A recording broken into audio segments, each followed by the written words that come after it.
Welcome to HardReset.Info. In this video, I'm going to show you how to set up fingerprints on your Redmi 13.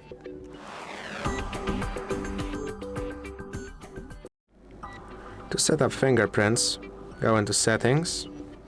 Here, scroll down to Fingerprints, Face Data and Screen Lock. First, you'll have to make sure that you have a screen lock selected, which, in case you had nothing, would mean that you can't really set a fingerprint on its own. So set yourself a screen lock,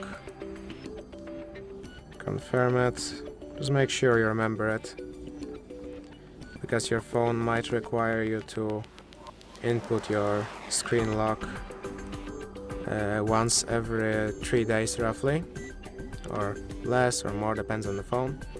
And then you can add your fingerprint by scanning your finger on the power button, which acts as the fingerprint sensor in the case of this phone, as well as many other Xiaomi phones. Make sure you put the edges of your finger on the scanner too, to make sure your whole fingerprint is being scanned.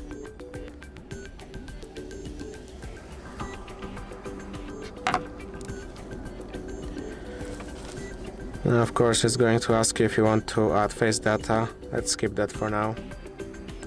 You can give it a name.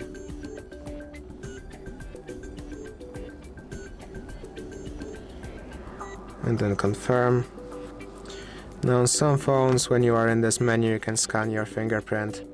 It might show you which one you're scanning among the list of your fingerprints, but not on this one apparently.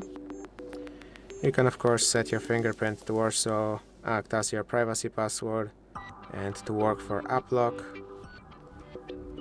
Same with fingerprint payments, but you don't have to look into here. It's just the certificates. You can change the fingerprint recognition method. Touch, meaning that simply lightly touching on it without clicking the button and should work.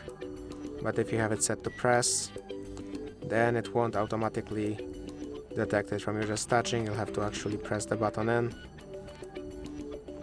As you can see, let's try it with a different finger. It's not going to recognize the fingerprint, though after the screen has been unlocked, it should work just by touching in this case. Now of course you can also delete fingerprints, again under here, fingerprint unlock. You'll have to draw your pattern or password. You can tap on the fingerprint, change its name if you want to,